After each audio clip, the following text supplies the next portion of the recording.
Penny. She's usually asleep during these. But today she's awake.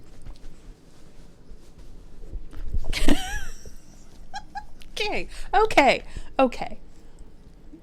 You done? Lay down. Let Mama do this.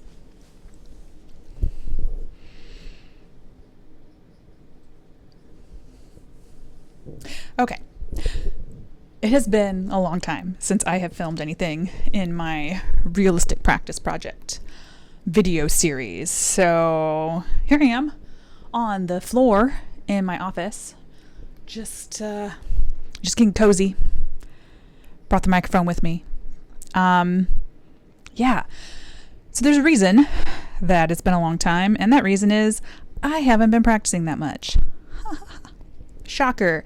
But this is the realistic practice project, right? And realistically, we have times where we don't practice a lot. So here I am in my real life, having not practiced that much.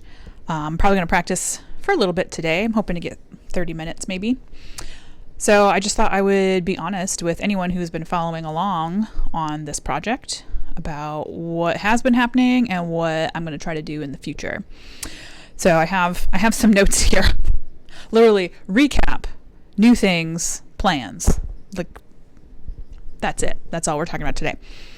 So recap, I have not been practicing a whole lot because I've had a lot going on.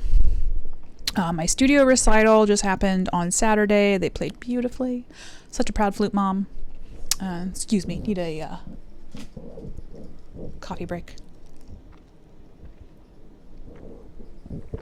Oh, delicious. Studio sounded beautiful.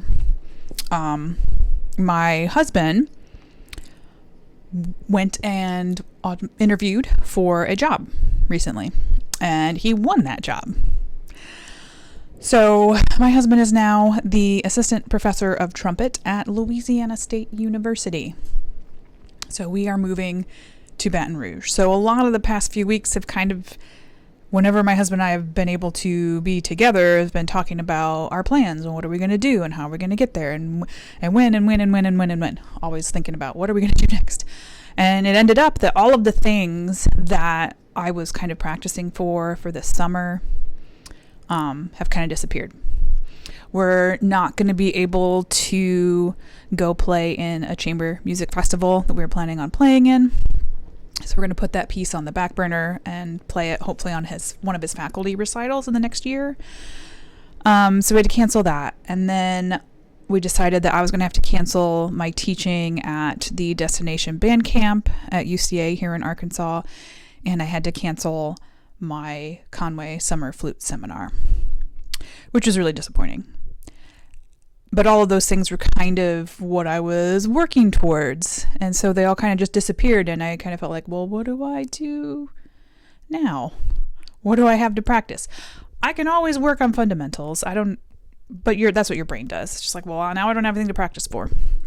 So I think what I'm going to do, I'm still going to do the Realistic Practice Project series, but it's going to be a bit of a delay in the next video. I might try to do some moving vlog type things so people can see how two musicians move from Arkansas to Louisiana with Vishla. We are going house searching soon, so that should be fun. But I think once I get down there and get settled, we're trying to find a house that would have a studio that I can teach out of. So I am going to try to restart my studio down there. Usually when you move to a new place, it takes a year or two to get really kind of settled and figure out where your network is and who your people are and start to recruit students. So it'll be a little while. I'm going to take sub-list auditions this summer. So when I am practicing, I'm probably working on a few excerpts and Mozart Concerto in G. So that's back on the docket. And then I am playing at the National Flute Association convention in San Antonio in August. So the Ann Boyd's Bolly Moods #1 is still on the list of things that needs to be played. I've played that one many times before, so I'm not too worried about it. I just need to make sure I have time to get it back up to the level that I want it. So that's kind of where we're going with the practicing. But I think what I'm going to do is create a new series where I kind of document how to become a freelance musician in a new place. When I worked at a university, I had a lot of students coming into my office like, I'm going to graduate. What am I going to do? What do I do now? Where do I go? And that's a big question. It's a big question.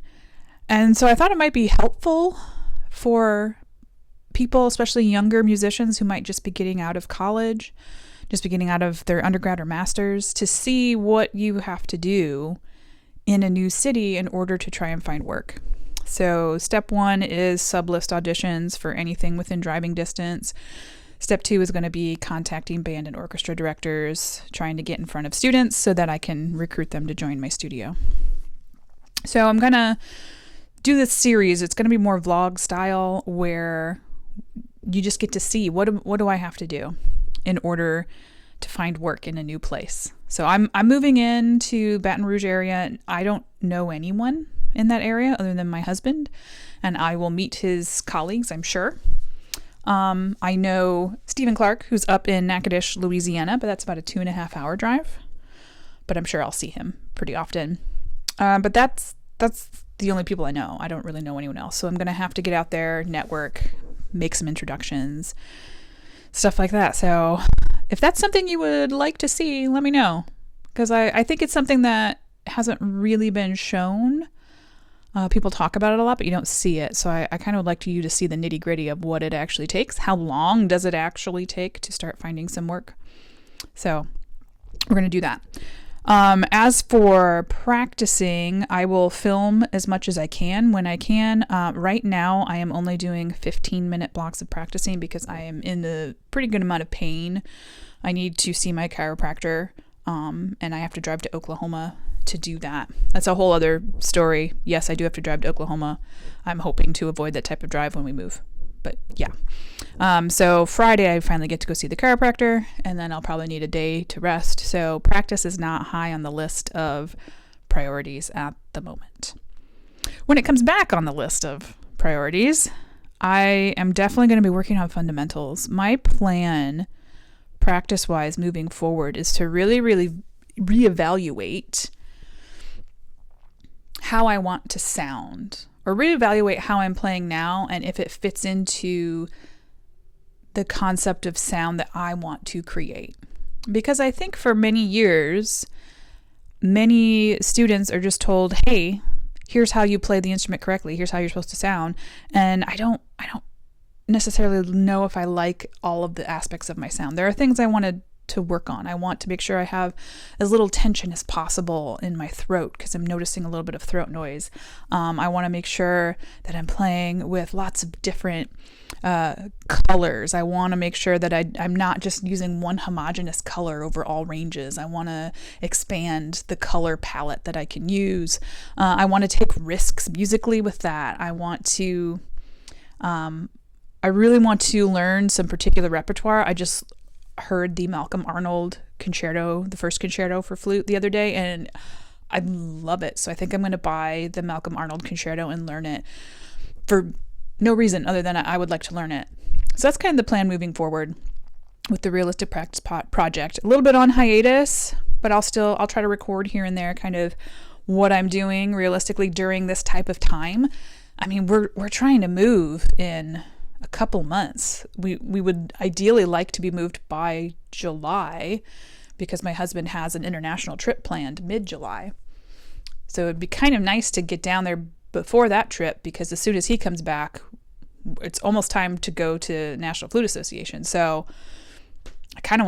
we want to get down there and be able to be settled before these trips kind of happen. So how do you keep up your practice when you're also trying to move across, a couple of states? So we'll see how that goes, and I'll keep y'all updated. And I'm sorry it has been a while since the update, but at least in this video, you got to see a bit of the creature. Hey creature. Hello, Penny. She doesn't care anymore. Sorry. So anyway, that's the update from the Realistic Practice Project. I hope y'all are doing well. If you're kind of in the same boat as me where you're not practicing much right now because life has been lifing, it happens and it's okay. It's okay. Please do not feel guilty about it. I know I have past couple of days, but what good does that do? It doesn't do any good. We have to deal with what is happening in our lives right now. And right now my life is going to be a little bit chaotic because I'm finishing up with my students kind of permanently in Arkansas, as we're getting ready to move, as we have to get rid of a bunch of stuff in our house. Like, it's going to be a bit of chaos. And if you can practice for 15-20 minutes in the midst of the chaos, that's amazing. Congratulations. Yay, great day. And if you can't, you got a lot going on. So be gentle with yourself. Practice when you think you can. Don't practice when it doesn't feel like you can.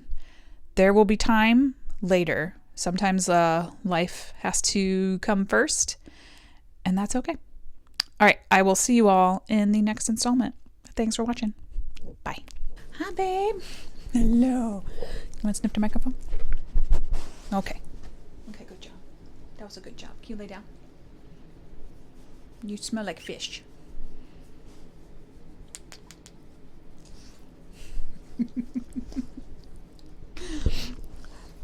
Sniff it. Does it smell good? Oh my gosh. Okay.